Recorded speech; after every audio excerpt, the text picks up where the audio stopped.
آج میں آپ کو ایک ایسا سچا اسلامی واقعہ سنانے جا رہا ہوں جو دل کو ہلا دے، آنکھوں کو نم کر دے اور ایمان کو تازہ کر دے۔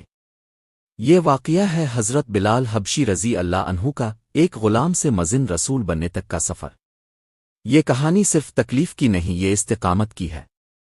یہ صرف ظلم کی نہیں، یہ صبر اور اللہ سے محبت کی ہے۔ حضرت بلال رضی اللہ عنہ مکہ میں پیدا ہوئے۔ وہ حبشہ کے تھے اور غلام تھے۔ ان کے مالک کا نام امیہ بن خلف تھا۔ زمانہ جاہلیت تھا۔ لوگ پتھروں کو خدا مانتے تھے، طاقتور کمزوروں پر ظلم کرتے تھے، غلاموں کی کوئی عزت نہ تھی۔ جب نبی کریم نے اسلام کی دعوت دی تو بہت کم لوگ ایمان لائے۔ ان میں سے ایک نام بلال رضی اللہ عنہ کا بھی تھا۔ سوچئے، ایک غلام جس کے پاس نہ طاقت، نہ قبیلہ، نہ سہارا، مگر دل میں سچائی کی روشنی تھی۔ جب انہوں نے توحید قبول کی تو ان کے مالک کو شدید غصہ آیا۔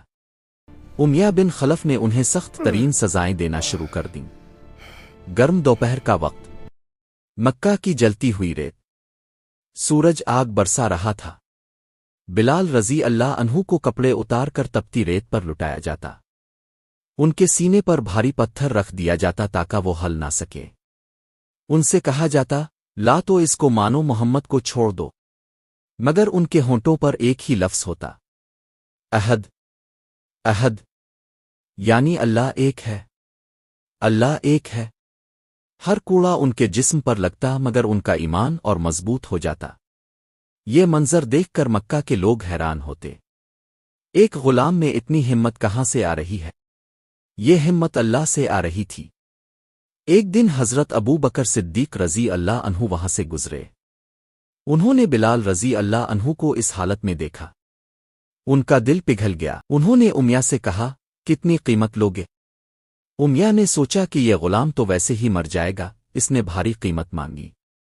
حضرت ابو بکر رضی اللہ عنہ نے فوراً ادا کر دی، اور یوں بلال رضی اللہ عنہ آزاد ہو گئے۔ مگر آزادی صرف جسم کی نہ تھی، یہ روح کی آزادی تھی۔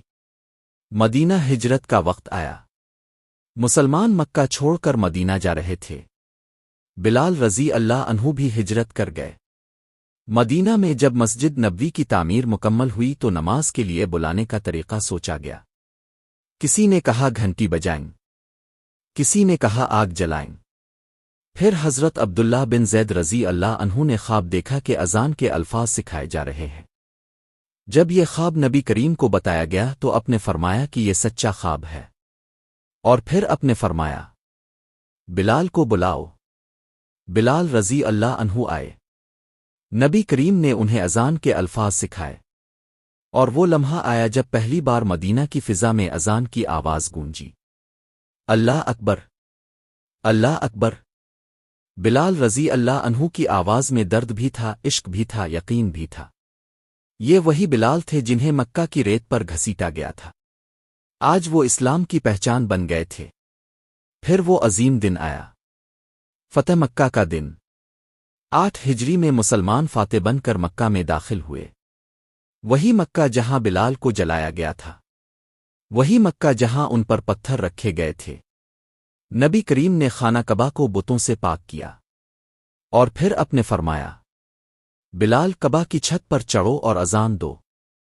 سوچئے، ایک سابق غلام جو کل تک مار کھاتا تھا، آج کعبہ کی چھت پر کھڑا ہے۔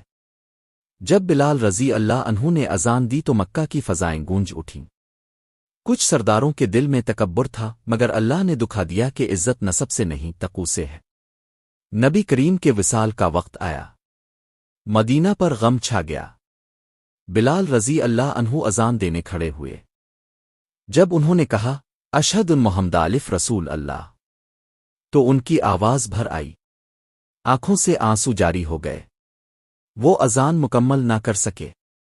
انہوں نے کہا، رسول اللہ کے بعد میں اذان نہیں دے سکتا۔ وہ مدینہ چھوڑ کر شام چلے گئے۔